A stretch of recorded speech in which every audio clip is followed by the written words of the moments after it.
One of the things that I want to do is stop using the words design thinking like they're a proper noun. If you don't mind, I'm going to say a few sentences about what design thinking is from a different perspective. Basically, if we recognize that everything around us is designed, and we recognize simultaneously that we have problems, it's important to understand that then we need to design better things. If we realize that, we realize that the skills of a designer, a person who designs things, are really important for us to understand and develop in young people so that they can design better solutions for the future. And so the term design thinking is really just saying, what does it mean to think and act like a designer? And to do that, we have to unpack it. And all those different dimensions of processes they use and mindsets they use is encapsulated in that term design thinking. So when I hear the words design thinking and we're looking for those quick things to write down, I feel like we don't remember the depth of what this is about, which is about being curious about what it means to design the world around us. And thinking and acting like a designer is all about making the world better.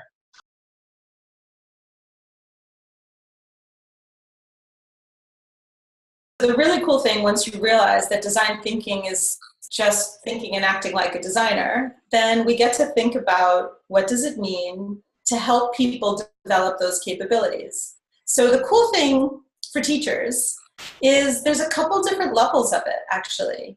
There's helping kids become change makers, helping kids realize that they are designers and they can be designers. And to bring that into the classroom, well, the Design for Change Toolkit is a pretty amazing resource. But it's also really recognizing what a design process is and thinking about how that fits into your curriculum. Because of course, what everybody's teaching is quite different. And the nice thing is we have a simple set of processes. And as kids do those processes again and again, they learn really deep things about themselves. It could be something as simple as design a backpack for your classmate. But it could also be a much bigger question like, how might we redesign the cafeteria? Or it might be, what would you design for a person in history? What would you design to help Gandhi with one of his problems? It could be all types of questions, and this same process could apply. But I do want to say there's also another piece, which is that teachers, especially, are designers. All the time, every day. You're designing curriculum, you're designing your classroom, you're designing interactions with students, and you can get better and better and better at designing all of those things. So that same process that you've seen with Design for Change, you could also use as a teacher to say, how might I better engage my students around learning math? Or how might we as a teaching community collaborate more often in my school? Or how might we involve parents in their child's learning in a deeper way? And these can be design questions that teachers can frame so that they're thinking and acting like a designer as well.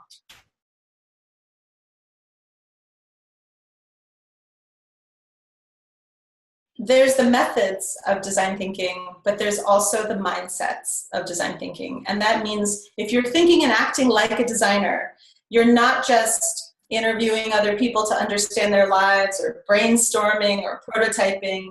You're also bringing a certain attitude and value system to those methods. So one of them, which I think is very rare in schools everywhere in the world, is being collaborative. It is really hard to come up with new ideas if you're only talking to yourself. So how do you collaborate with students, for instance, to ask a bigger question, or other teachers in your community?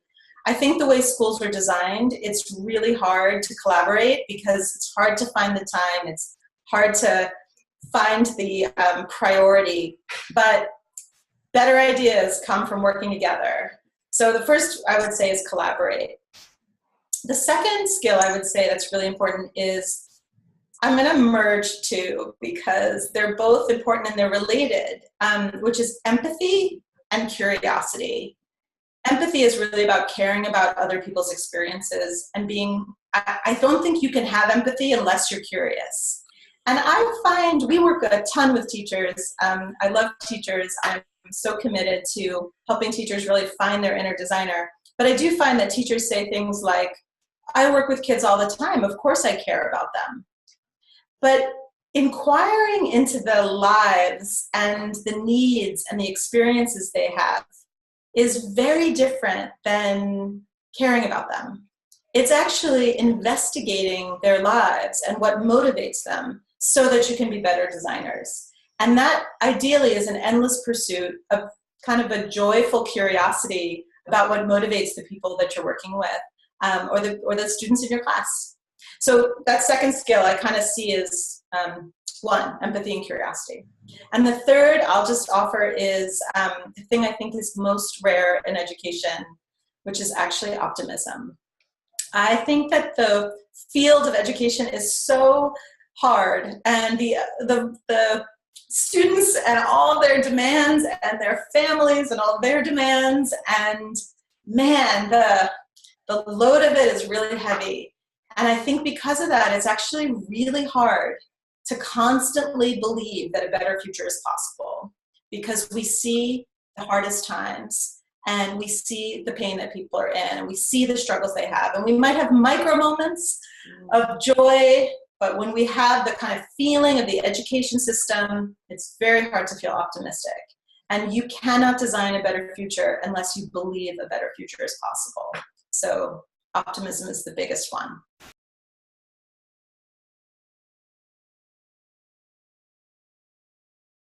I think this is one of the biggest gaps. Actually, as we did a quick kind of global survey, there are a lot of teachers that use design thinking, but not in a way that it's codified so easily for other teachers to use. So, I mean, I'm such a salesperson for the Design for Change process.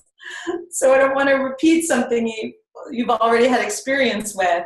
But the nice thing about it is when you begin by carving some time for your students to take control of the classroom and go on a design journey, you realize all the barriers about why it's going to be so hard to integrate it.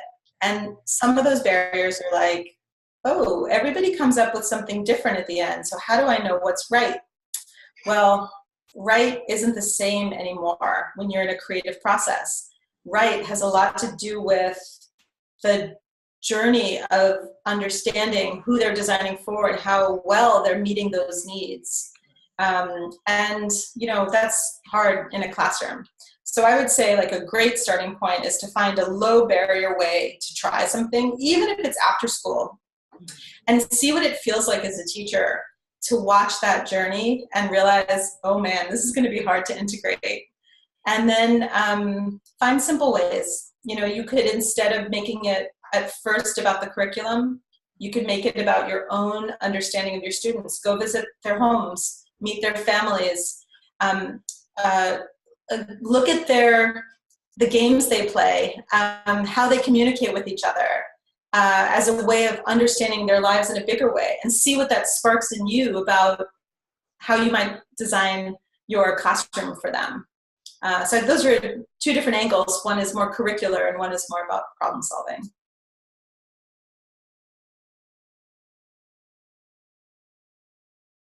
I'm so excited you all are committed to design thinking and how to bring it into your classroom. And when it feels overwhelming, when it feels like too much and too vague, just remember it's all about thinking and acting like a designer, and you do that every day already. So how can you continually learn to do that better? And I can't wait to see what you and your kids create.